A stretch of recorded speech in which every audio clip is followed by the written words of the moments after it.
Salam sejahtera saudara yang kekasih, kembali kita bertemu dalam dimensi iman Kristiani.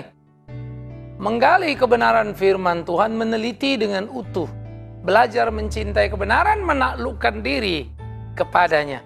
Biarlah Tuhan menolong memimpin kita. Kali ini kita akan memikirkan peristiwa di Kana yang sangat populer. Namun sebelumnya, kita berdoa. Mari kita berdoa. Kami bersyukur, kami berterima kasih ya Tuhan untuk waktu indah yang Tuhan berikan. Mari kami boleh bersama merenungkan firman-Mu. Berkati sertai kami dalam perenungan kami, beri pencerahan, sehingga kami mengerti apa menjadi kehendak Tuhan, bertumbuh dalamnya, untuk puji hormat bagi nama Tuhan. Di dalam nama Tuhan Yesus Kristus kami berdoa. Amin. Saudaraku, kitab Injil Yohanes pasal yang kedua, 1-11. Demikian firman Tuhan. Pada hari ketiga ada perkawinan di Kana yang di Galilea, dan ibu Yesus ada di situ. Yesus dan murid-muridnya diundang juga ke perkawinan itu. Ketika mereka kekurangan anggur, ibu Yesus berkata kepadanya, mereka kehabisan anggur. Kata Yesus kepadanya, mau apakah engkau daripadaku ibu, saatku belum tiba. Tetapi ibu Yesus berkata kepada pelayan-pelayan, apa yang dikatakan kepadamu, buatlah itu. Di situ ada 6 tempayan yang disediakan untuk pembasuhan menurut adat orang Yahudi. Masing-masing isinya 2-3 buyung. Yesus berkata kepada pelayan-pelayan itu, isilah tempayan-tempayan itu penuh dengan air. Dan mereka pun mengisinya sampai penuh. Lalu kata Yesus kepada mereka, sekarang cedoklah dan bawalah kepada kepemimpin pesta. Lalu mereka pun membawanya. Setelah pemimpin pesta itu mengecap air yang telah menjadi anggur itu, dan dia tidak tahu dari mana datangnya, tetapi pelayan-pelayan yang mencodok itu mengetahuinya. Ia memanggil mempelai laki-laki dan berkata kepadanya, setiap orang menghidangkan anggur yang baik dahulu, dan sesudah orang puas minum, barulah yang kurang baik. Akan tetapi engkau menyimpan anggur yang baik sampai sekarang. Hal itu dibuat Yesus di Kana di Galilea sebagai yang pertama dari tanda-tandanya. Dan dengan itu dia telah menyatakan kemuliaannya, dan murid-muridnya percaya kepadanya. Saudaraku, pada waktu kita melihat bagian ini, maka ada bagian yang patut kita catat di sana. Pertama, bahwa ada hari ketiga itu perkawinan di Kana yang di Galilea, dan ibu Yesus ada di situ. Ternyata Maria tercatat sebagai undangan dan tampaknya dekat yang mempunyai hajatan atau masih terbilang orang dalam, karena Maria membantu memeriksa sampai ke dapur kalau ada yang diperlukan. Dan Yesus juga ada di situ, ikut hadir dalam sebuah pesta perkawinan. Artinya Yesus ternyata adalah seorang yang sangat berbudaya, yang bisa memahami budaya yang ada dan hadir di dalamnya. Jadi Yesus ikut pesta pernikahan. Saudara, budaya adalah anugerah Allah. Jangan disalahpahami. Bahwa ada budaya yang salah, bukan budayanya salah. Manusia yang memakainya dan mengisinya dengan cara yang salah. Sama seperti pisau. Pisau itu bisa jadi pisau yang baik kalau kemudian dibuat untuk memotong bawang, bukan? Tapi kalau kemudian pisau dibuat untuk membunuh orang kan jadi jahat. Tapi yang jahat bukan pisaunya, orang yang memakainya. Begitulah budaya. Sehingga memang ada ironi dalam kehidupan masa kini, ketika orang kemudian membuang budaya, mempersalahkan budaya. Aneh setengah mati. Seperti orang membuang pisau, menyalahkan pisau hanya karena ada pembunuhan, padahal sang pembunuhlah yang salah. Dan aturan ketentuan hukumlah yang salah, sehingga itu bisa terjadi. Kita kembali. Bagaimana kita memahami Tuhan Yesus sangat menghargai budaya dan hadir di sana. Lalu dikatakan, Yesus dan murid-muridnya juga ikut ke perkawinan itu, mereka ada di sana. Dan ketika mereka dikatakan kekurangan anggur, ibu Yesus, Maria berkata kepadanya, mereka kehabisan anggur. Menyampaikan berita itu kepada Yesus dan terjadilah dialog ketika Yesus berkata kepadanya, mau apakah engkau daripadaku, ibu. Terjemahan lama memakai kata perempuan. Bahasa Inggris memakai kata woman. Dalam aslinya memakai kata gune, bukan meter atau mother. Saudara, ini menjadi sangat penting bagaimana dialog itu terjadi dengan memahami kata yang dipakai. Mengapa kemudian ia tidak memakai kata meter melainkan gun? Atau ibu sebagai ibu yang melahirkan ketimbang perempuan? Saudara, tampaknya Maria memang ada kebablasan. Yesus memang anaknya. Satu sudut. Tapi di lain pihak, Yesus adalah Tuhannya. Juru selamatnya. Ini menjadi menarik, saudara yang kekasih. Dan memang menjadi tidak mudah bagi Maria memainkan peran dengan tepat. Sama seperti ketika usia 12 tahun. Ketika kemudian Yesus berdebat, lalu kemudian hilang dan ditemukan, apa katanya? Kemana saja engkau? Kami lelah mencarimu, nak. Tidakkah kalian tahu aku harus ada di rumah Bapakku? Nah loh, dia ngomong kepada Maria dan bicara kepada Yusuf. Harus ada di rumah bapaknya. Emang bapaknya yang mana? Nah, kita bicara segi apanya? Kita bicara dia Allah yang menjadi manusia atau bicara manusianya? Yang oleh kuasa Roh Kudus maka dipakailah Maria. Dan melalui rahimnya lah melahirkan Kristus itu. Saudara, ini perlu ketelitian dan kehati-hatian untuk melihat tiap konteks yang ada. Maria kebablasan. Sebagai ibu dia kemudian mengatur Yesus untuk urusan air anggur yang tidak ada. Dia berharap tentu Yesus berbuat sesuatu, bukan? Tapi dalam hakikatnya, di dalam keutuhan keilahian itu bukan wilayah Maria. Karena itu saudaraku yang kekasih, Maria kebablasan. Sehingga Yesus berkata, mau apakah engkau kepadaku? Perempuan, woman, gune. Saatku belum tiba. Saudaraku, saatku belum tiba artinya apa? Saatku belum tiba untuk mau mengatakan bahwa waktunya adalah waktu dia. Dan itu tidak ada urusannya dengan Maria. Apa yang akan dilakukan, dilakukannya. Tidak ada urusannya dengan Maria. Kalau saatku belum tiba itu menunjuk besok misalnya. Kenapa hari itu juga air itu bisa jadi anggur? Emang itu beda apa? Beda menit, beda jam? Jelas tidak berbicara tentang waktu dalam pengertian itu. Tapi hakikat dia, apa dan bagaimana dia harus bertindak, tidak ada urusannya dengan manusia. Ia mempunyai waktu dan dia tidak diatur oleh manusia untuk itu. Tetapi saudara-saudara, Maria berkata kepada pelayan-pelayan itu, apa yang dikatakannya kepadamu buatlah. Satu sisi Maria memang kebablasan ya, tapi di lain sisi Maria juga cepat untuk tanggap, tahu menempatkan dirinya dan tidak memperdebatkan itu. Dan kemudian dianya berkata kepada para pelayan di situ, apapun yang dikatakannya, lakukanlah. Entah apa yang mau dilakukan, Maria juga akhirnya tidak berani untuk lebih lanjut mau tahu. Karena dia sadar, ia sudah melebihi dalam kapasitasnya untuk diskusi soal itu. Nah saudara-saudara yang kekasih, Maria kembali ke depan, Maria kembali ke pesta. Mari kita ke ruang utama. Di ruang utama saudara pesta sedang berlanjut. Kedua mempelai pasti bersenda gurau. Tamu-tamu sangat banyak datang silih berganti. Kebanggaan, kebahagiaan ada pada kedua mempelai. Sampai mereka tidak tahu kalau ada bahaya yang sedang mengintai. Kalau saja pesta belum selesai mereka kehabisan anggur di waktu lampau. Itu aib berat. Bisa jadi pernikahan mereka diberi label. Pernikahan yang tidak diberkati Tuhan, pernikahan yang terkutuk, pernikahan aib. Bahaya sedang menanti. Dan mereka tidak menyadari karena itu senda gurau terus berjalan di ruang utama, di ruang pesta itu saudaraku. Ini menjadi ironi sebetulnya. Tetapi itulah yang ada.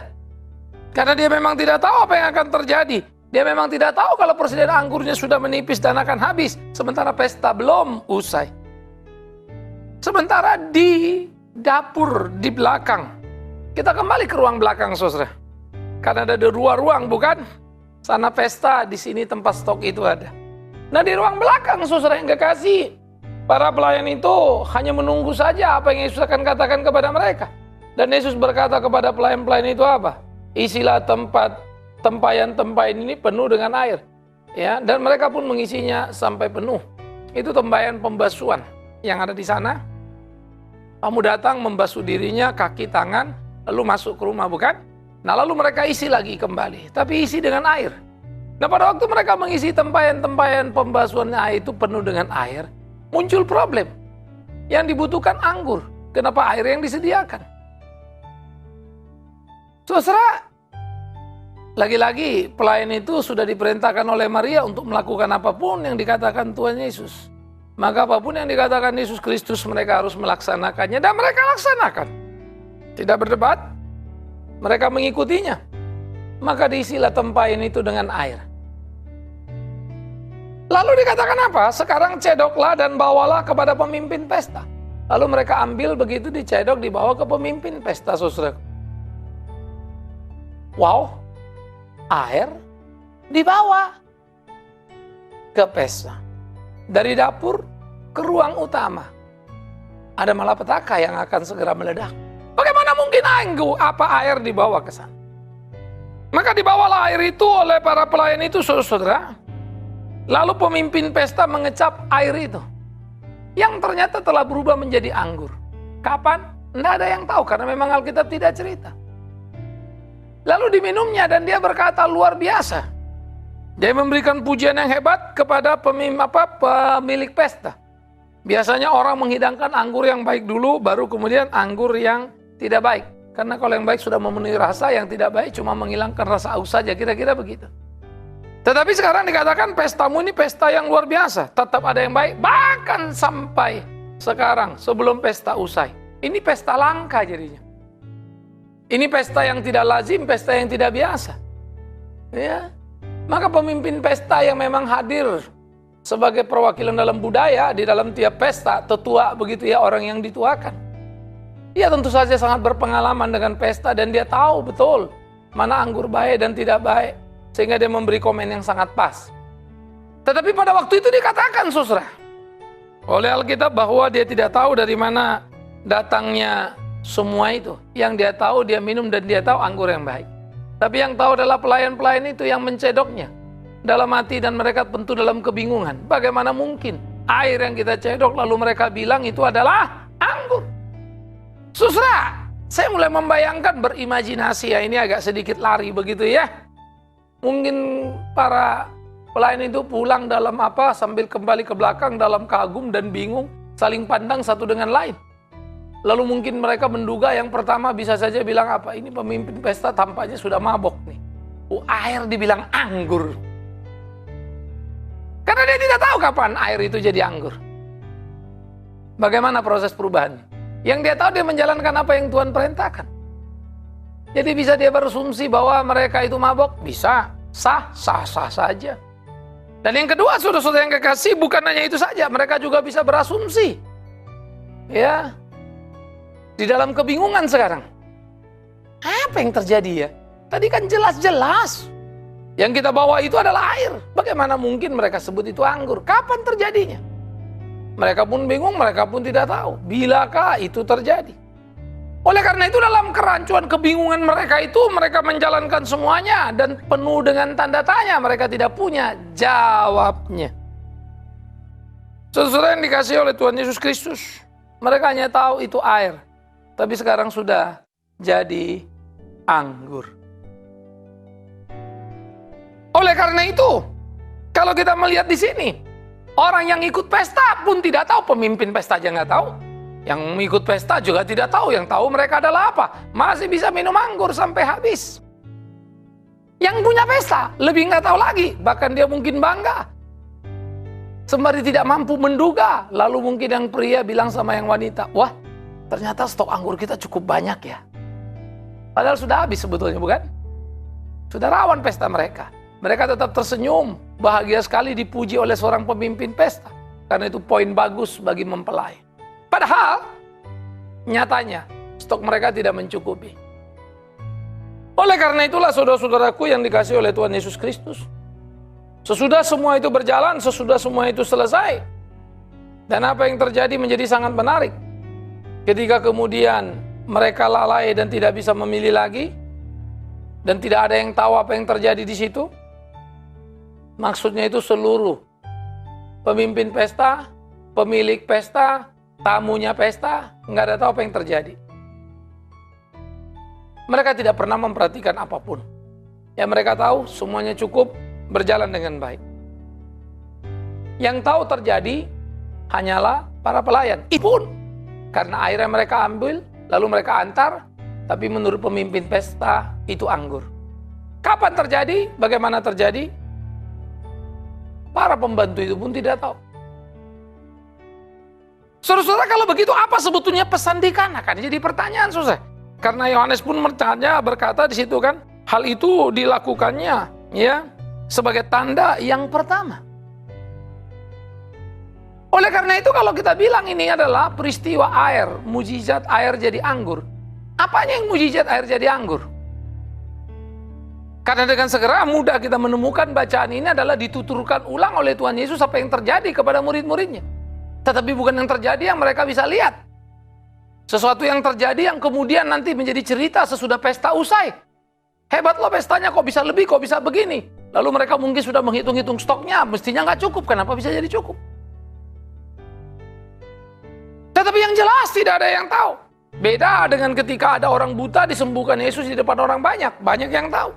Beda dengan orang lumpuh yang diturunkan di tengah kerumunan manusia. Disembuhkan Yesus. Banyak yang tahu. Ada banyak mujizat yang Yesus lakukan. Yang orang tahu. Tapi di sini dia bikin mujizat. Nggak ada yang tahu. Nggak ada yang lihat. Karena itu jelas pesannya bukan bahwa dia bisa bikin mujizat. Itu jelas sekali. Kalau pesannya bahwa dia bisa bikin mujizat air jadi anggur, maka ini akan diketahui oleh semua orang. Pada waktu itu terjadi. Tapi ternyata tidak. Ini kan tidak sama dengan ombak yang disuruhnya berhenti supaya teduh. Ini kan tidak sama 5 roti 2 ikan supaya 5.000 orang laki-laki bisa makan, belum termasuk perempuan dan anak-anak. Ini tidak sama dengan itu. Karena itu sebetulnya peristiwa di Kana, Alkitab LAI memberi judul yang pas, perkawinan di Kana, bukan mukjizat air jadi anggur. Sekalipun kalau saudara misalnya pergi ke Israel, ke kota Kana, gereja yang diyakini sebagai lokasi peristiwa itu terjadi, ya, maka banyak toko-toko di sana. Salah satu itu memberi nama tokonya apa? The First Miracle. Mujizat pertama. Padahal Alkitab tidak pernah memakai mujizat pertama. Tapi tanda. Nah, mari kita menggali dulu ini. Tanda lebih daripada sekedar mujizat. Tanda. Lebih hebat dari situ. Mujizat hanya salah satu dari tanda-tanda keilahian Kristus. Nah, yang dipakai istilah tanda. Maka disebut sebetulnya apa yang menjadi pesan di situ? Kalau mukjizat itu salah satu bagian dari tanda. Tapi mukjizat itu tidak ditonjolkan, tidak dilihat semua orang. Pasti bukan itu yang menjadi pesan, bukan? Lalu tanda apa yang dimaksudkan oleh Yohanes? Menarik saudaraku kalau kita memikirkan secara seluruh Alkitab. Maka dengan jelas sekali. Apa yang menjadi pesan dalam bacaan itu adalah Yesus menyelamatkan sebuah perkawinan dari aib. Yesus menyelamatkan sebuah perkawinan dari malapetaka yang tidak disadari oleh sang mempelai.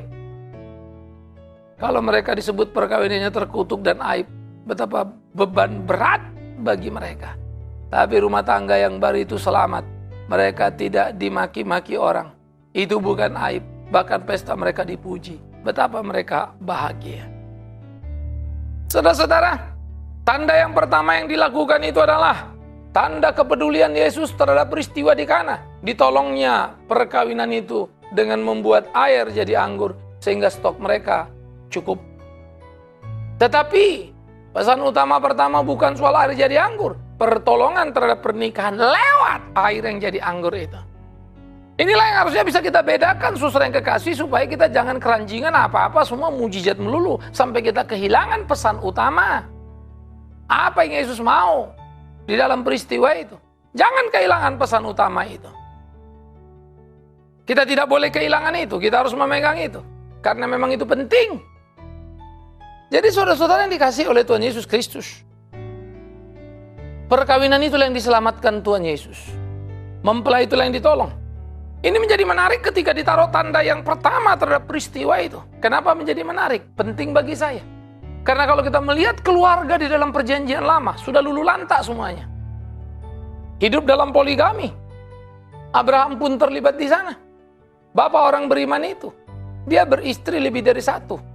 Dia penuhi keinginan Sarah hanya untuk cepat-cepat dapat anak. Dan kemudian itu jadi malapetaka. Lalu kita juga melihat bagaimana anak-anak keluarganya bertumbuh kembang. Ishak cuma punya satu istri, sayang. Ishak sayang Esau, istrinya. Ribka sayang dengan Yakub. Dan anak kembar itu menjadi anak yang berkelahi. Ironis sekali. Dan Yakub, lebih parah lagi anak-anaknya, saudaraku yang kekasih.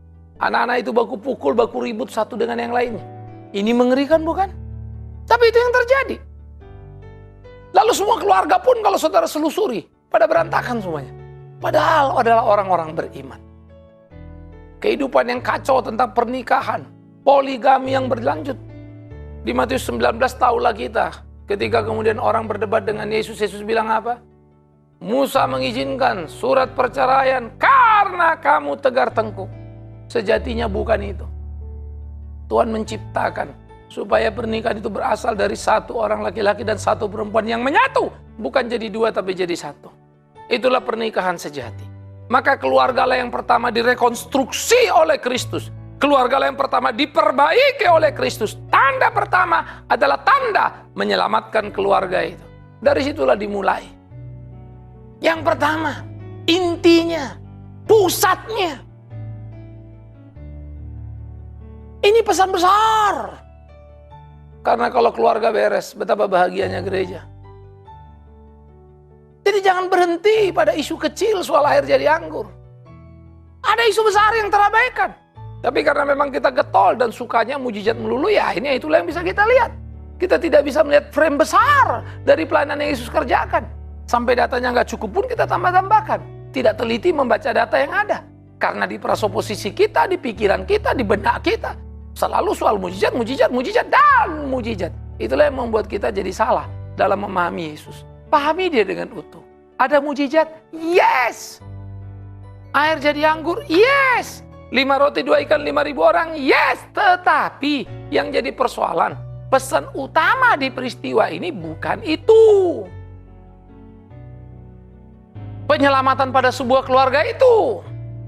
Itu yang harusnya kita mengerti dan kita pahami. Dia pulihkan keluarga-keluarga lebih dulu. Nah itu menjadi simbol yang luar biasa. Dan dia kemudian mengatakan, apa yang dipersatukan Allah tidak boleh diceraikan manusia dan seterusnya. Dia memperbaiki step by step bagaimana semua harus digarap. Inti utama yang mesti dimulai. Yang pertama yang paling penting dapat perhatian. Keluarga. Kalau semua keluarga Kristen beres, itu mujizat besar. Saudara tidak perlu air jadi anggur. Kalau kemudian rumah tangga tetap bubar. Saudara tidak perlu lihat mujizat ini dan itu. Kalau anak-anak tidak jadi cinta Tuhan. Buat apa? Sekarang banyak orang ribut mujizat ini itu. Tapi hidup tidak punya etika. Tidak bermoral baik. Hidup tidak menjadi contoh buah roh. Sebagaimana mestinya. Hidupnya nggak bisa dipelajari. Hidupnya nggak bisa diteladani. Apa yang mau kita cari? Lagi-lagi saya suka mengatakan, kecuali memang kita sedang melakukan praktek perdukunan.